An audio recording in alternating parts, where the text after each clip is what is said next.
And they're sitting there. And when the judge comes in, everyone says, "All rise." You know, this deification of humanity of this judge. You know, when did we start doing that? What makes us think that that's a good thing? There was a hearing one time. I was testifying before the Alaska legislature about the jury nullification. I'll keep this real short. We're talking about it, and the Attorney General said, "We can't leave that discretion up to the jury because they're just human.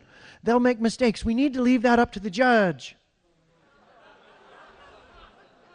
He tipped his hand, didn't he? He believes that the judge is divine. And you know what? That's nothing to joke about, because there's a new religion in this country, and we've got to recognize it if we're going to win this war. The God of this religion is government. And the legislators have become priests. And the Capitol buildings are temples. And the ritual that they perform is legislation.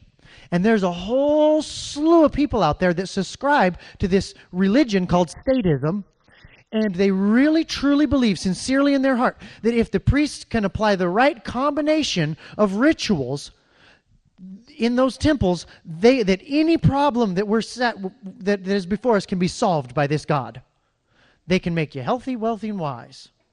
You know, they can raise your kids, make your kids turn out good. They can make sure that you don't get sick. They can make sure that you are prosperous. They can change the weather. Think about it. Think about it. This is, I mean, it's funny, but it's sad.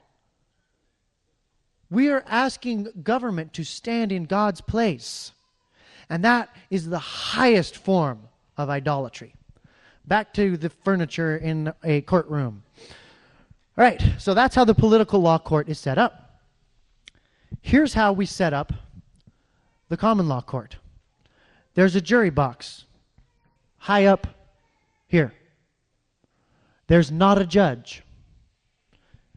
And you have a pedestal for the plaintiff and a pedestal for the defendant. These beautiful marble pedestals that somebody donated to us. And inscribed on those two pedestals are the two laws. Do all that you have agreed to do, and don't encroach on other people or their property. If you forget what the laws are, you don't got to look it up. It's right there. You know?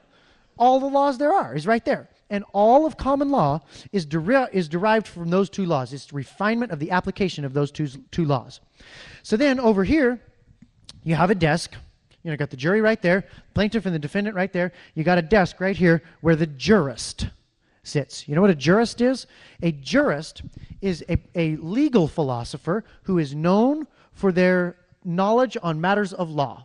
That's Black's Law Dictionary of what a jurist is. Frederick Bastiat was a jurist. John Locke was a French jurist. There was some good stuff came out of France a long time ago.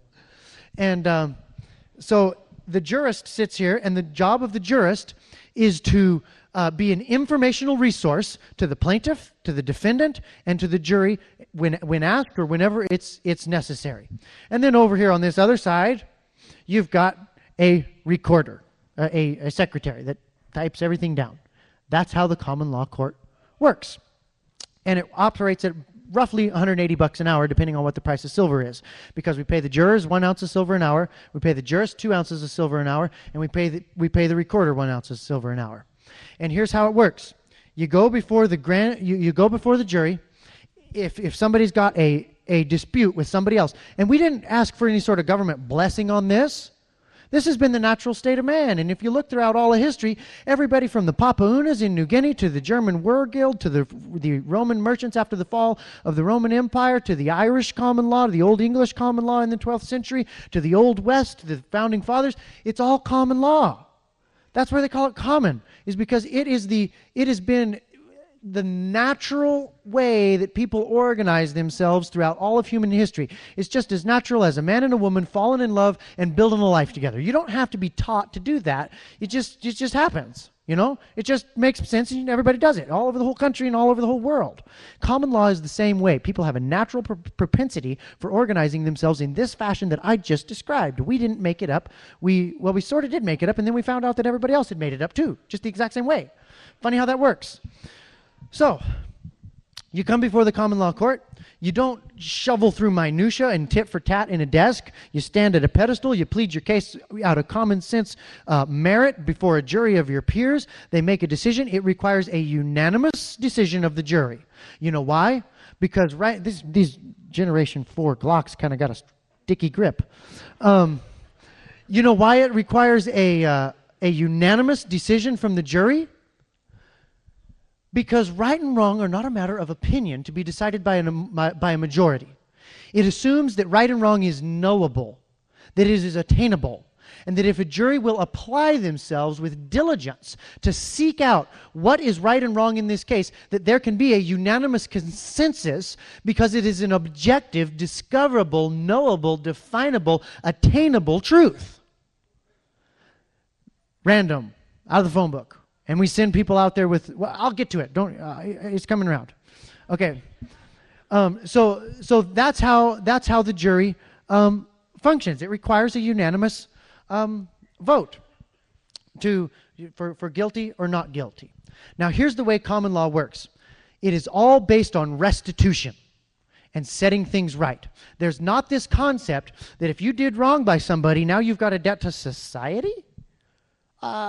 Don't even think society was there when it happened, you know?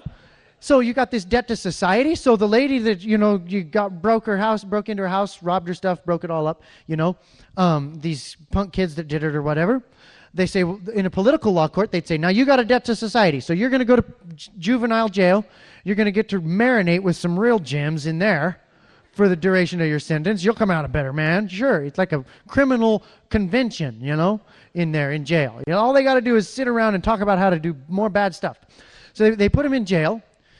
They tell the lady, well, you're SOL on the damages done to your house there, and we're going to double tap you for the taxes to keep these kids in jail, and probation officers and all this stuff.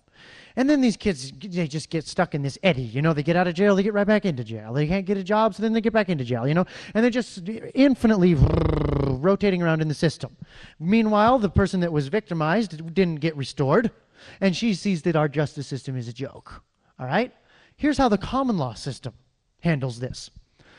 The boys come before the common law court. They don't have a leg to stand on. The jury convicts them real quick, so it's a cheap trial. And the jury gets together with the jurist, and they come up with this. Okay, boys, you yourselves, since you don't have any money, you're going to come up with $700 to pay this lady for her time and her trouble. You're going to pay this court, however many ounces of silver it was, 12, 13, 14, 15 ounces of silver. And you are going to replace the windows you broke. You're going to give her all of her stuff back. You're going to restore her as nearly as can possibly be done, before you violated her rights. And you can either do that or you can choose this other option. Now, everybody asks this: how does a common law court enforce their decisions? A political law court relies on the threat of force. If you don't do this, we're going to mess up your life something fierce. That's how a political law court gets you to comply. A common law court is all voluntary. Nobody is coerced. Everybody does it voluntarily. Here's the way it works. The only way you can enforce your rulings in a common law court is outlawry. You heard of Old West outlaws. Here's what outlawry is. Somebody says, no, I'm not going to have it. I'm not going to pay the lady. I'm not going to fix the damages that I did. I'm out of here. The court says, okay, well, this is not a coercive political court. We are not going to force you to abide by the law. And when we talk about the law, we're talking about the universal, undisputable right and wrong of human conduct that has been agreed upon. Those two laws, they're the ones that have sifted to the surface through all history and proven themselves. If you're gonna not abide by that, if you're not going to abide by what the court has to say about you doing right by other people, then you're going to forfeit your legal status. You're going to declare yourself, by your choice, to be outside the law, outlaw. And if you're outside the requirements of the law, you're also going to be outside the protection of the law. So if somebody does something bad to you, you have no more legal protection or legal standing than a wild animal. And if somebody wants to capture you and make you their servant, they've got just as much right to do that to you as they would to a wild boar or a wild goat or whatever kind of wild thing you'd capture.